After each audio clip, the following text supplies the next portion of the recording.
Hola, saludos a todos.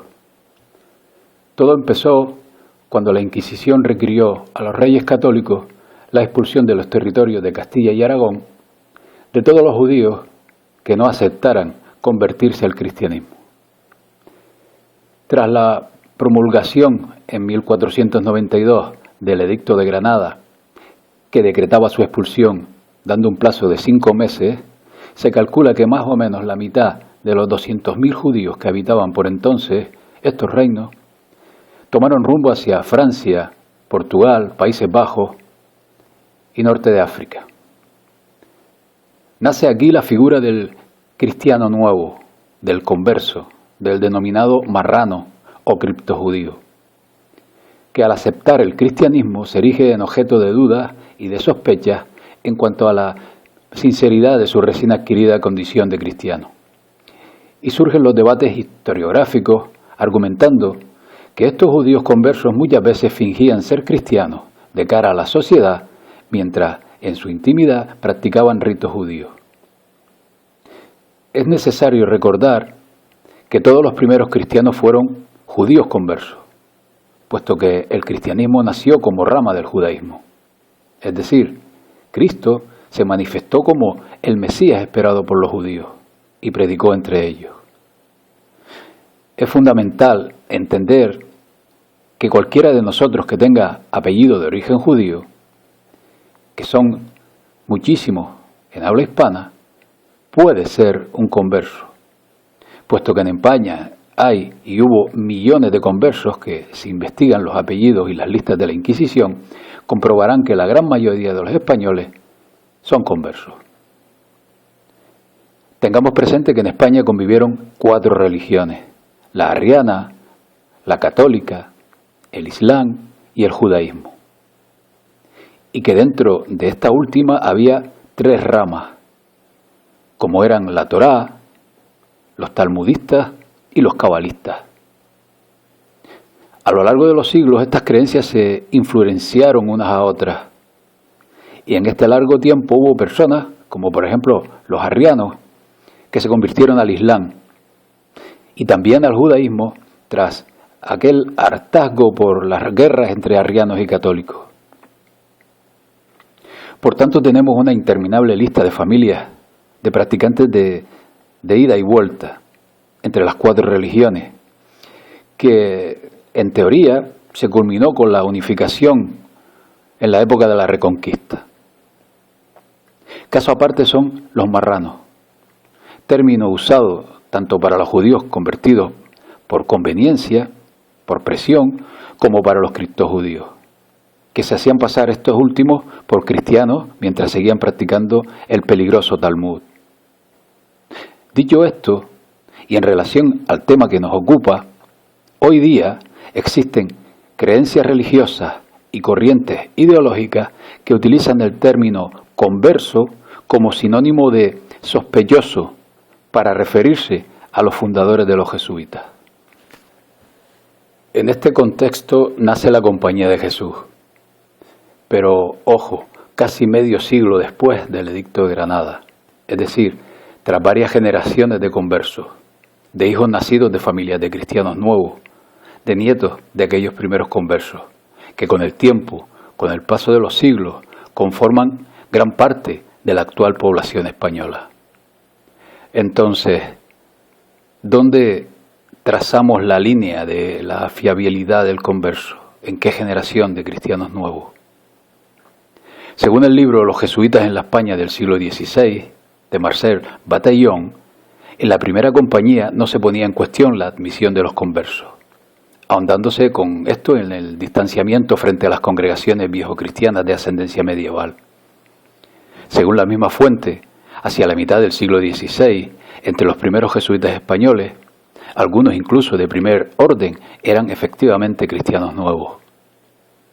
Hay en esto una demostración de la estatura moral de Íñigo, añade la fuente, quien siendo vasco y por lo mismo cristiano viejo, estaba desprovisto de todo prejuicio hostil a los conversos, y así lo demostraría a través de la elección de sus compañeros y de toda su actividad al frente de la compañía. Añade esta fuente que, de ese modo, eran cristianos nuevos los jesuitas Bobadilla, el doctor Ortiz, el mismo Polanco.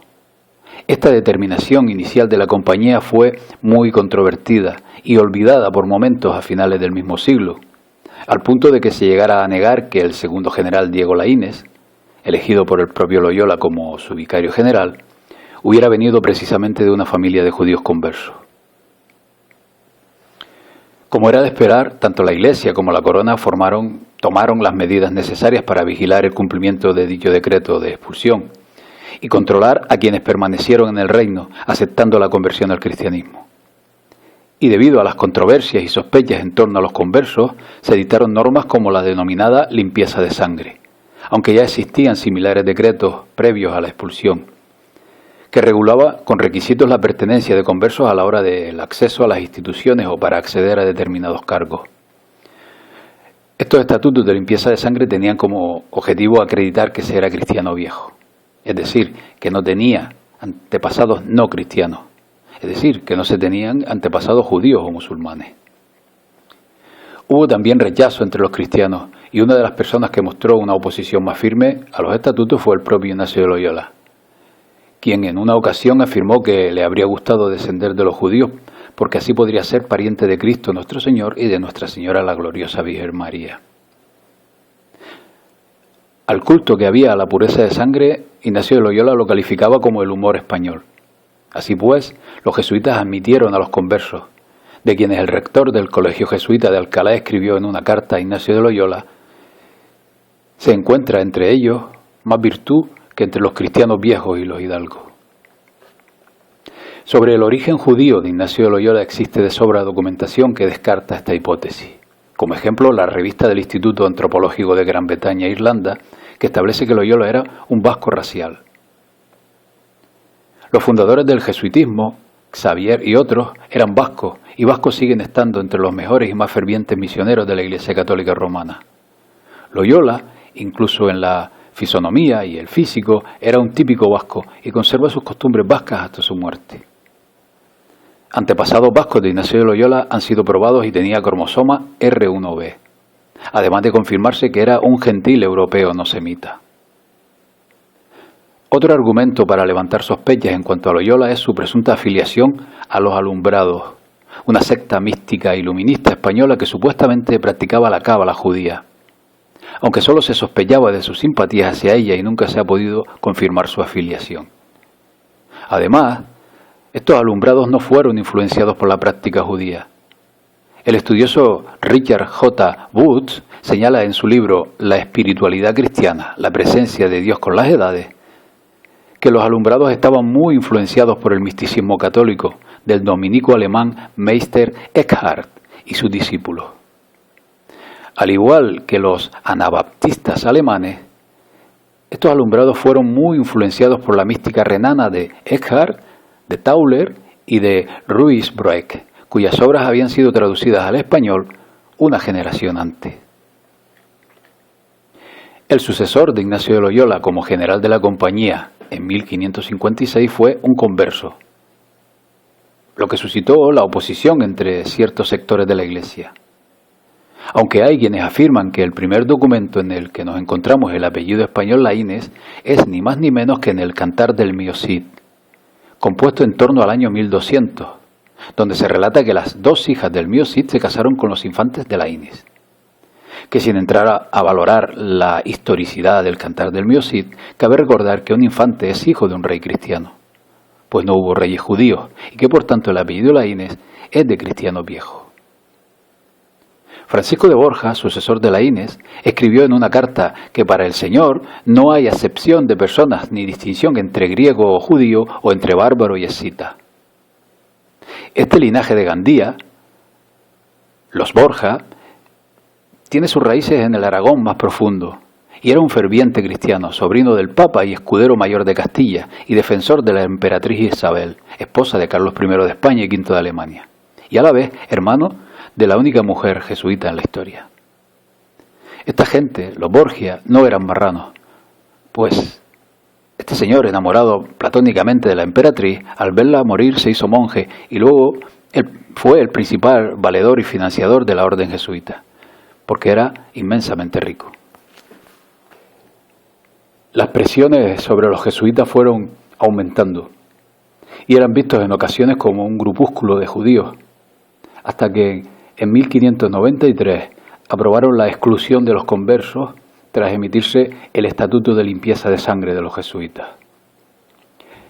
James Carroll, en su obra Constantine Swords, que cita al erudito jesuita John Patberg, expone el texto del decreto de concilio de 1593 y declara que la restricción a los conversos judíos musulmanes se limitó solo al grado de paternidad. De hecho, la mayoría de los conversos de España para esa fecha habían sido cristianos de 5 generaciones, como resultado de las conversiones obligatorias de 1492, por lo que los conversos podían volver a ser admitidos en la compañía. La misma fuente anterior cita que 14 años después esto se extendió al 5º grado. Con el tiempo, la restricción relacionada con la ascendencia musulmana se abandonó. Años más tarde, con el decreto de generación de 1693 de los jesuitas, estrictamente aplicado hasta 1946, prohibió a los conversos judíos, también conocidos como conversos, y musulmanes convertidos, también llamados moriscos, les prohibió ingresar a la orden de los jesuitas. La postura jesuita con respecto al judaísmo en los siglos posteriores está llena de contradicciones. A lo largo de esta historia, de esta orden militar religiosa, algo por otra parte muy propio del jesuitismo, que utiliza el doble juego y la ambigüedad como estrategia para manipular varios bandos o corrientes a la vez.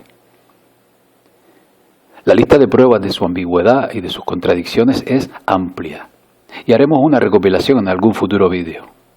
Sirva como ejemplo su editorial La Civiltà Católica, que desde mitad del siglo XIX hasta la posguerra dedicó todo su esfuerzo a expandir el antijudaísmo.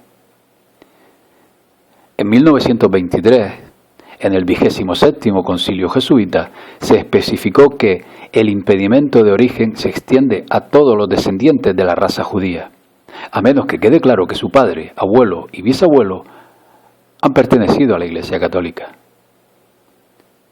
En 1946, en el 29º Consejo, se eliminó el requisito, pero aún pidió que se ejerzan precauciones antes de admitir a un candidato sobre el que exista alguna duda sobre el carácter de su trasfondo hereditario. Fue el jesuita Agustín Bea, el mismo que supuestamente contó a Alberto Rivera todos los supuestos secretos de la orden jesuita, pieza clave en las negociaciones con los judíos que fructificaron con la declaración Nostra Aetate, que establece buenas relaciones con otras religiones, incluida la judía.